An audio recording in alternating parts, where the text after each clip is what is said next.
sejahtera dan damai Tuhan senantiasa beserta kita.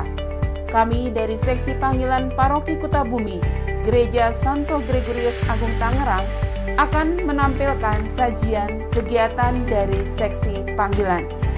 Dan kali ini telah hadir bersama saya, Bapak Daya Swarsa, selaku Koordinator Seksi Panggilan Paroki Kutabumi. Sekarang kami sudah bersama Pak Daya Swarsa, dan pemirsa, izinkan kami untuk membuka masker supaya suara kami terdengar jelas. Selamat malam Pak Daya. Selamat malam. Bagaimana kabarnya? Baik. Waduh, luar biasa ini Pak Daya Swarsa ini ya. Pemirsa, beliau adalah Koordinator Seksi Panggilan Paroki Kutabumi. Baik, Pak Daya, selama 2 tahun ini gereja membatasi beberapa kegiatan berkaitan dengan pandemi. Nah, sekarang berkaitan dengan Seksi Panggilan ini, apa saja yang sudah dilakukan oleh Seksi Panggilan selama masa pandemi ini, Pak Daya? Ya, kami mencoba untuk mengadakan kegiatan yang bersifat kreativitas, untuk menumbuhkan kreativitas di kalangan generasi muda Gregorius. Ini juga suatu bentuk kontribusi, sebetulnya niat kami adalah suatu kontribusi, selain juga siapa tahu ada benih-benih panggilan di lain sisi. Baik, pemirsa, ini adalah upaya dari Seksi Panggilan untuk terus beraktivitas, untuk terus mengadakan kegiatan. Ya, kami bersyukur juga, walaupun banyak rintangan, kami tetap melakukan kegiatan-kegiatan. Di antaranya misalnya kami membuka lomba-lomba. Di antaranya adalah lomba menyanyi vokal, memainkan keyboard, dan baca puisi.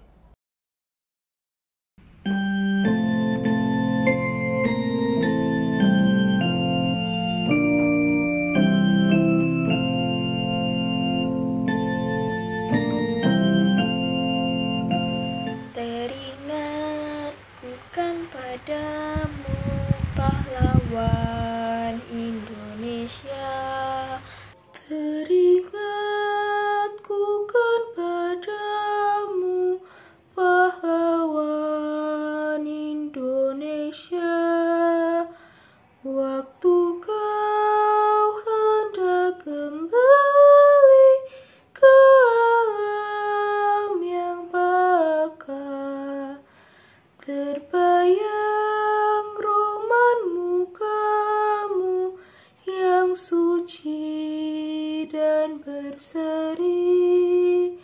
Kami yang kini terbaring antara Kerawang Bekasi tidak bisa berteriak merdeka dan angkat senjata lagi.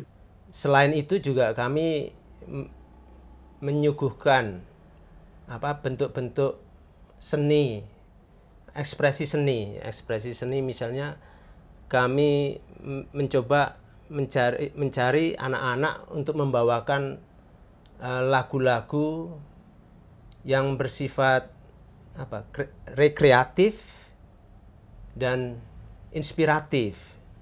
Maksudnya rekreatif karena bisa menghibur, dan inspiratif maksudnya adalah selama ini kami itu merasa kering dengan soal lagu-lagu yang dinyanyikan anak-anak muda di negara kita khususnya. Itu lagunya kurang berciri khas lokal gitu. Kelokalannya masih kurang. Jadi kami mencoba juga memunculkan lagu, misalnya coba deh ada lagu yang yang pantas ini untuk dibawakan. Siapa tahu memberi inspiratif dan menumbuhkan kepercayaan diri bangsa kita, terutama kaum muda, bahwa kita tuh punya sesuatu yang bisa dibagikan, yang ada di tengah-tengah kita itu. Nah, misalnya lewat lagu kah, entah lewat apa. Contohnya saja seperti Dalam bahasa Inggris itu tongue twister. Saya mencoba dalam bahasa Indonesia apa ya tongue twister. Sulit sekali menemukan. Nah, itu ada lagunya, kebetulan saya menemukan mirip, ya nggak harus persis, agak mirip. Nah, itu nanti ini yang kami coba angkat dan kami berikan kepada anak-anak muda supaya menampilkannya untuk bisa dinikmati secara bersama. Kurang lebih seperti itu. Dan selain itu juga ada lagu-lagu bersifat heroik, kepahlawanan. Tema panggilan yang kami angkat kali ini adalah jiwa kepahlawanan. Supaya tumbuh jiwa kepahlawanan di antara generasi muda Gregorius. Ya, perlu juga disemaikan, ditaburkan semangat itu, minimal punya semangat kepahlawanan. Kenapa kepahlawanan kami angkat? Karena di dalam kepahlawanan setelah kami renungkan, ada sesuatu yang nilai yang luhur, yaitu pengorbanan. Cinta tanpa pengorbanan juga tidak berarti, kata orang. Demikian juga kepahlawanan, itu berarti dia akan mengorbankan entah apapun. Ya. Kalau pahlawan kemerdekaan misalnya, ada pahlawan nasional, itu juga pengorbanan. Pahlawan-pahlawan yang lain selalu membutuhkan pengorbanan. Nah, pengorbanan itulah maka dihargai sebagai suatu kepahlawanan. Dengan demikian akan tumbuh ya generasi-generasi yang militan, siap berkorban ya. Karena sulit mencari orang-orang itu untuk berani berkorban, itu nggak gampang. Nah, kita mulai dari sinilah kita mau mencoba mengangkat dari generasi mudanya untuk selalu merenungkan arti kepahlawanan dan mewujudkannya dalam kehidupan sehari-hari. Dalam gereja Katolik, dalam gereja kita juga mempunyai seorang tokoh pahlawan, yaitu Yesus Kristus. Itu adalah tokoh yang paling konkret ya, yang nyata. Kita harus membuka mata bahwa Tuhan Yesus sendiri telah berkorban, mengorbankan jiwa raganya, bahkan di kayu salib ya. Sampai di kayu salib. Demi apa? Demi keselamatan banyak orang, demi penebusan banyak orang. Nah, dari inspirasi ini bisa dijabarkan tentunya dalam berbagai macam kegiatan, dalam bentuk-bentuk yang lebih ringan, dalam bentuk-bentuk yang lebih konkret, atau yang dalam keseharian. Nah, bentuk ini kita dengungkan lewat lagu, jadi supaya menggema. Jadi kepahlawanan ini kami wujudkan dalam gemaan suatu lagu. Jadi supaya dengan menyanyikan suatu lagu itu kita dan generasi muda kita akan selalu diingatkan tentang kepahlawanan itu sendiri. Waduh, luar biasa ini penjelasan Pak Daya. Saya menjadi semakin terbuka karena selama ini sebagai awam, saya taunya seksi panggilan itu hanya berkutat pada masalah panggilan untuk menjadi biarawan-biarawati. Jadi tidak sampai seluas itu. Dan ternyata dari penjelasan Pak Daya tadi, panggilan itu sifatnya sangat luas. Segala sesuatu kalau kita lakukan dengan baik dan benar, apalagi tadi sampai meneladani Yesus Kristus, itu sebenarnya adalah panggilan. Nah, sekarang Pak Daya mungkin bisa mencontohkan atau memberi contoh sebagai awam itu untuk bisa terlibat menjadi orang-orang yang menunjukkan diri sebagai murid Kristus, itu panggilannya dalam hal apa saja, Pak? Baik, panggilan itu kalau di tengah-tengah gereja kita ya, pada dasarnya ada dua macam, yaitu panggilan umum dan panggilan khusus. Kalau yang panggilan khusus itu seperti menjadi imam, suster, bruder, itu panggilan khusus. Sementara yang panggilan lain adalah disebut panggilan umum, panggilan hidup berkeluarga dan seterusnya.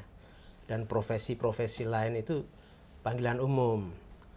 Tapi baiklah, panggilan secara umum adalah pokoknya intinya orang ingin berbuat baik, ya siapapun, kapanpun dan dimanapun ingin melakukan sesuatu yang kebaikan, itu sudah panggilan. Ya, itu adalah sudah panggilan, artinya panggilan untuk berbuat baik.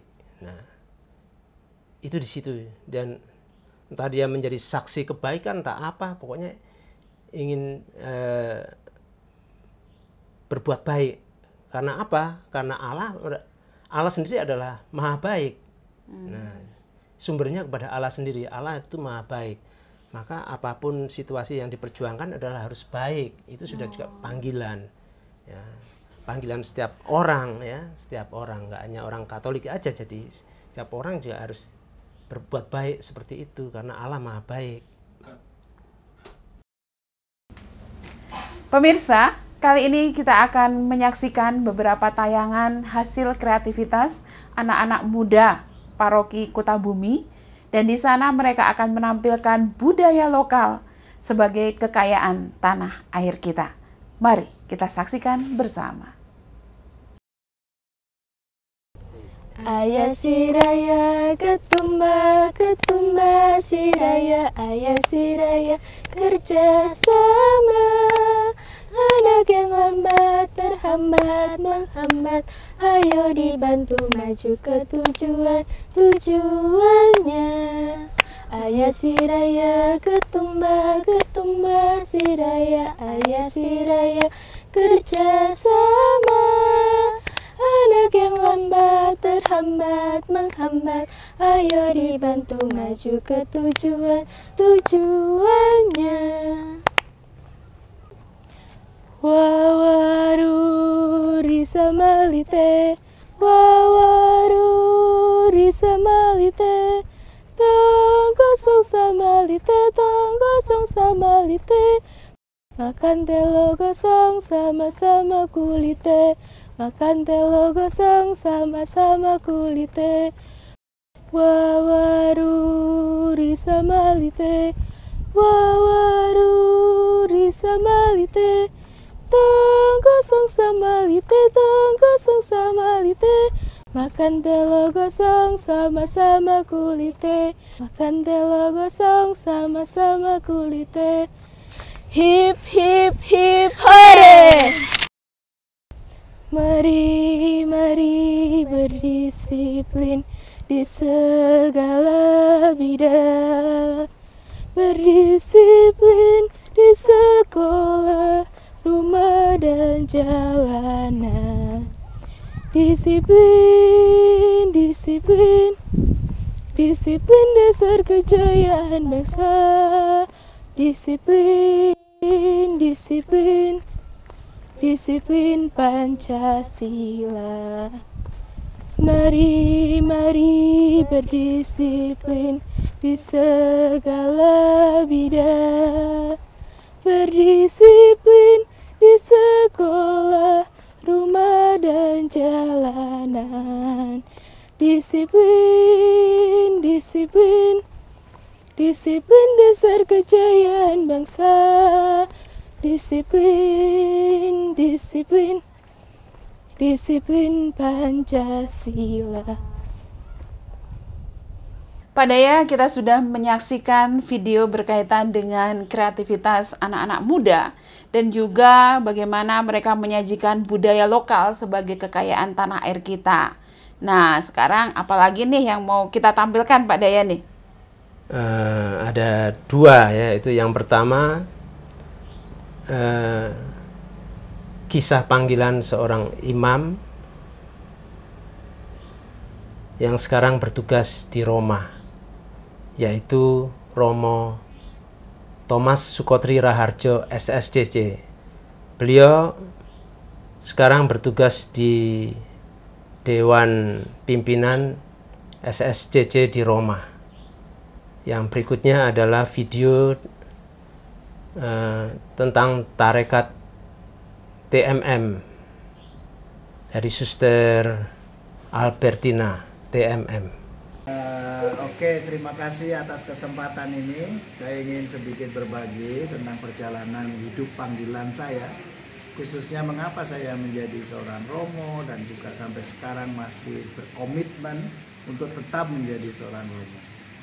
Pada awalnya sebenarnya panggilan saya dimulai sejak bagaimana ada seorang pastor misionaris Belanda yang bertugas di stasi kami. Dan waktu itu masih banyak sekali keterbatasan. Dan setiap kali pastor ini datang ke stasi kami selalu tinggal dan tidur di rumah keluarga kami. Dan ini menjadi suatu inspirasi kenapa saya ingin menjadi misionaris.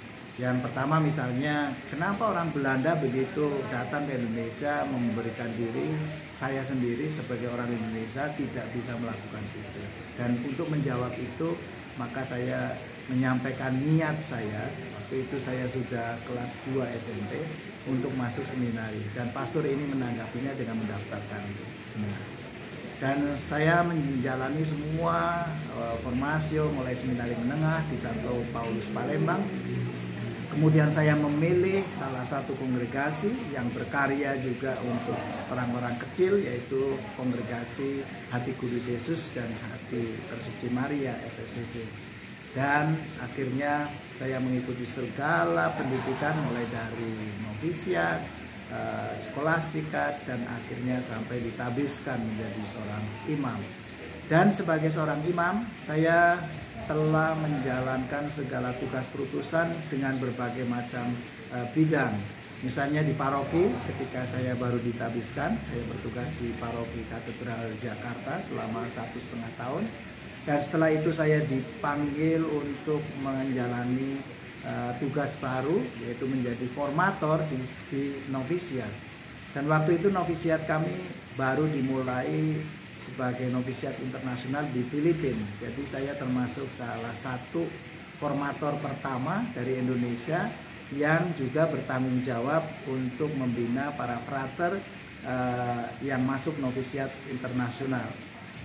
Dan para novis ini tentu saja sebagai nama internasional berasal dari India, Hawaii, Indonesia, dan juga dari French Polynesia. Jadi dari Filipina belum ada kandidat waktu itu.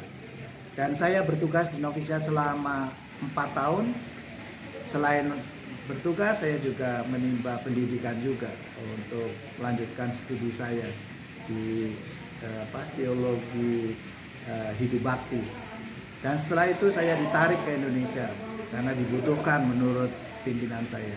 Dan saya bertugas juga di formasio, dan sekali lagi saya ditugaskan di skolastika selama kurang lebih 5 tahun. Jadi seluruhnya di dalam pelayanan saya di formasio seluruhnya 9 tahun. Dan kemudian saya baru mulai ke paroki lagi. Dan setelah sekian lama di paroki dengan berbagai paroki, mulai dari di Bandung, di Batam, dan Singapura, akhirnya saya diutus, istilahnya dipilih sebagai salah satu anggota Dewan Jenderal SSCC, yaitu pimpinan umum dari SSCC di Roma. Dan sejak tahun 2018 saya mulai tugas saya di Roma dan sampai sekarang, dan ini akan berakhir tugas saya pada 2024. Dan pelayanan di dalam kongregasi ini sebagai pimpinan dalam kongregasi juga mempunyai tantangan tersendiri, karena paling tidak harus juga terlibat untuk mau mendengarkan dari berbagai SSCC yang ada di berbagai negara. Dan ini salah satu tugasnya adalah menganimasi dari seluruh anggota kongregasi SSCC. Jadi itu pengalaman saya, dan sampai sekarang saya masih bersyukur bahwa panggilan itu adalah bukan hanya pilihan, tapi saya merasa diri bahwa saya dipilih oleh Tuhan untuk melakukan itu semua. Semuanya saya jalankan dengan penuh syukur dan sukacita sampai saat ini. Terima kasih. Salam damai Kristus untuk kita semua. Salam sehat. Bapak Ibu, teman-teman OMK dan anak-anak yang terkasih. Perkenalkan, nama saya Suster Albertina TMM. Saya berasal dari Nusa Tenggara Timur, Atambua. Saat ini saya tinggal dan menetap di Biara Santo Yosef Kemuning, Kutabumi. Pada saat ini saya ingin memperkenalkan tarekat saya kepada Bapak Ibu, teman-teman OMK dan anak-anak yang terkasih. Penasaran kan apa artinya itu TMM? TMM adalah tarekat Maria Mediatrix atau Maria Pengantara. Tarekat ini didirikan oleh Bapak Uskup Johannes Arts MSc pada tanggal 1 Mei 1927 yang berpusat di Ambon, Keuskupan Amboina. Tarekat ini merupakan pribumi yang pertama di Indonesia dan sudah berkarya di 9 keuskupan, di antaranya yang pertama Keuskupan Amboina, yang kedua Keuskupan Agung Merauke, ketiga Keuskupan Timika, keempat Keuskupan Agats, kelima Keuskupan Manokwari Sorong, keenam Keuskupan Palangkaraya, ketujuh Keuskupan Atambua, kedelapan Keuskupan Agung Jakarta, dan kesembilan Keuskupan Surabaya. Adapun bidang karya-karya yang menjadi tugas perutusan kami yaitu bidang pendidikan, bidang karya kesehatan, sosial, dan berpastoral.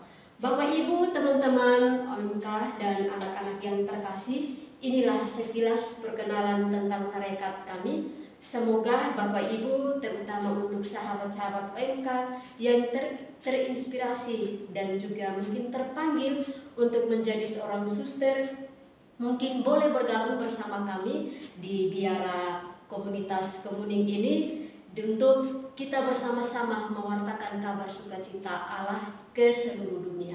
Semoga Tuhan selalu memberkati kita. Amin. Terima kasih Pak Daya, kita sudah berbincang-bincang tentang panggilan. Nah sekarang Pak Daya silahkan menyampaikan inti dari kegiatan kita kali ini. Atau apa sih sebenarnya yang perlu diketahui pemirsa berkaitan dengan panggilan itu? Baik, panggilan seperti yang saya katakan sebelumnya, yaitu terdiri dari panggilan khusus dan panggilan umum. Baiklah, semoga anak-anak kita di Gregorius selalu ada yang dipanggil, baik entah menjadi imam, bruder, suster, atau panggilan awam, entah berhidup berkeluarga, entah profesi sebagai guru, dokter, itu juga untuk melayani sesama, untuk memuliakan Tuhan, itu juga panggilan. Dengan harapan apa yang mereka geluti dan jalanin itu sungguh-sungguh mempunyai nilai, ya, nilai keimanan, nilai sosial, dan demi kemuliaan gereja, kemuliaan Tuhan dan gereja. Baik, demikian pemirsa acara kita berkaitan dengan kegiatan seksi panggilan. Terima kasih kepada Pak Daya yang sudah mendampingi seksi panggilan selama ini. Semoga kedepannya seksi panggilan akan semakin tumbuh dan menginspirasi anak-anak muda serta umat di Paroki Kutabumi untuk menjawab setiap panggilan yang diberikan oleh Tuhan kepada kita masing-masing. Dan kita akan berjumpa lagi dalam acara seksi panggilan berikutnya. Sampai jumpa.